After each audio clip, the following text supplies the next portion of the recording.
Hi hello வாங்க, எப்படி இருக்கிறீங்க? நல்லா இருக்கிறீங்களா? இன்றைக்கி ஸ்வீட் சீக்ரெட்டில் வந்து நம்ம ஒரு பிரேக்ஃபாஸ்ட் பண்ண போகிறோம். அது எப்படி பண்ணலாம் பார்க்கலாமா? வாங்க, ஒரு பாத்திரம் எடுத்துக்கோங்க. இது சிம்பிளாக குயிக்காக பண்ண வேண்டிய ஒரு பிரேக்ஃபாஸ்ட். நீங்கள் காலையில் சீக்கிரமாக பண்ணலாம். பாருங்கள் எவ்வளோ குயிக்காக பண்ணலான்ட்டு. நான் வந்து 3 முட்டை எடுத்துக்கிறேங்க.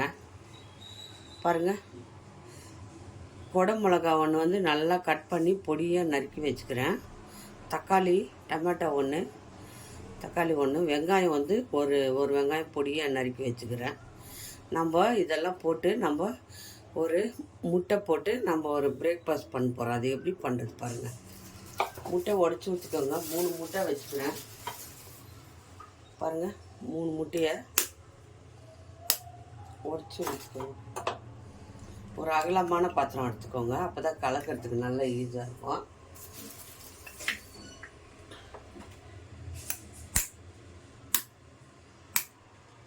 காலையில் எழுந்து என்ன டிஃபன் பண்ணுறதுன்னு தலை கெட்டு போவோம். நம்ம சிம்பிளாக இந்த டிஃபன் பண்ணி கொடுத்தீங்கன்னா குழந்தைங்க பெரியவங்க எல்லாருமே நல்லா சாப்பிடுவோம், விரும்பி. சூப்பராக டேஸ்ட்டாக இருக்கும். முட்டை உடம்புக்கு ஹெல்த்தியானது.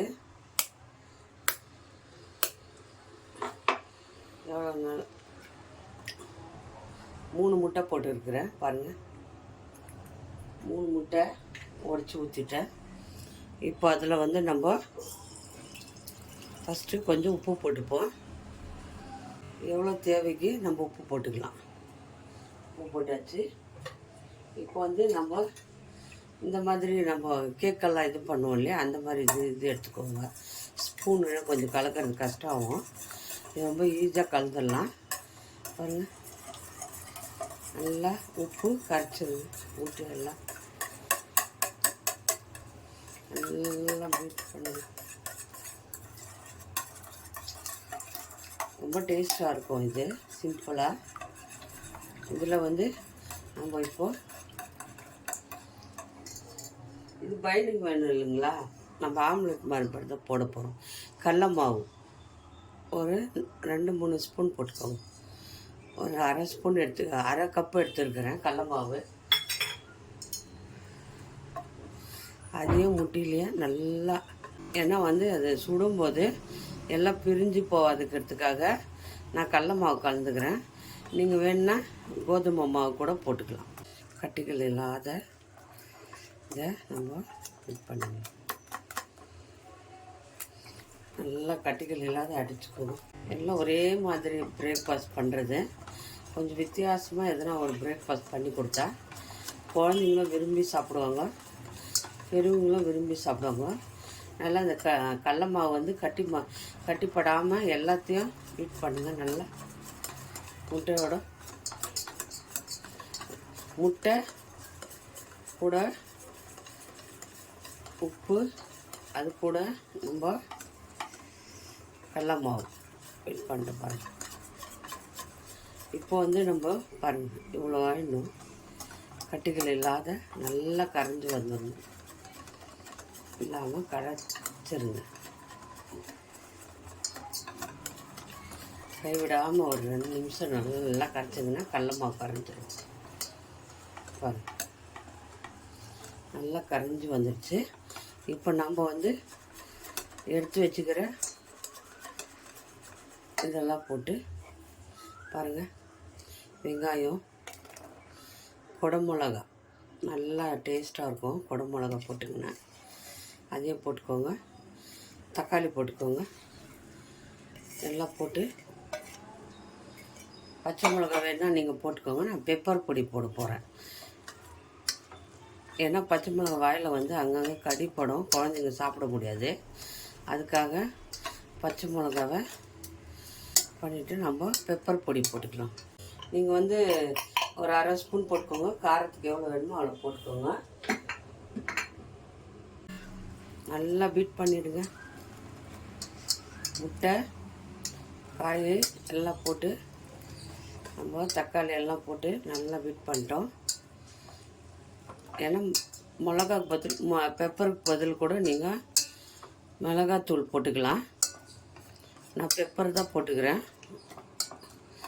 ஏன்னா வாயில் கடிப்படக்கூடாது. பச்சை மிளகா போட்டால் இந்த கொடை மிளகா அவ்வளோ டேஸ்ட்டாக இருக்கும். இந்த தக்காளி, கொடை மிளகா, வெங்காயம், இந்த முட்டை, கடல மாவு, அவ்வளோதாங்க. எல்லாத்தையும் நல்லா பீட் பண்ணிடுங்க. பீட் பண்ணிட்டு இப்போ நம்ம தவா வச்சு சூடு பண்ணிவிட்டு இதை ஊற்றிக்கலாம். அவ்வளோதாங்க. இந்த மாதிரி ஃபேன் வச்சுக்கோங்க. இந்த மாதிரி கடாயி இல்லாக்கட்டி நான்ஸ்டிக் தவா இருந்தால் கூட பரவாயில்ல. எதாக இருந்தாலும் இது மாதிரி அகலமாக எடுத்துக்கோங்க. அகலமாக எடுத்துக்கின்னு நல்லா கொஞ்சம் எண்ணெய் ஊற்றிக்கோங்க. அப்போ ஒட்டாமல் வரும். நல்லா கொஞ்சம் எண்ணெய் ஊற்றி, எண்ணெய் சூடானதும் நம்ம அதை ஊற்றிக்கணும். அப்படியே ஊற்றி காய்கறிலாம் எல்லாத்தையும் ஒன்றா ஊற்றிக்கணும்.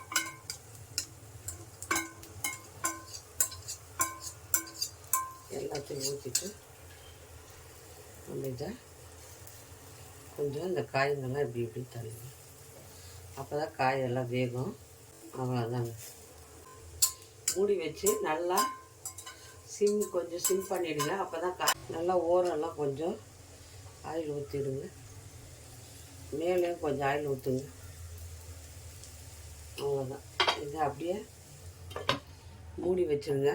ஒரு 10 நிமிஷத்துக்கு சிம் பண்ணிவிட்டு மூடி வைங்க. அப்படியே வெந்துடும். அது பாருங்கள், 10 நிமிஷம் ஆச்சு. இப்போ நம்ம மூடி எடுத்துகிட்டு பார்ப்போம். பாருங்கள், ஓரெல்லாம் வெந்துட்டு இருக்குது. ஓரெல்லாம் வெந்துடுச்சு. இப்போ நம்ம இதை திருப்பி போட்டு பாருங்கள். திருப்பி போட்டேன்.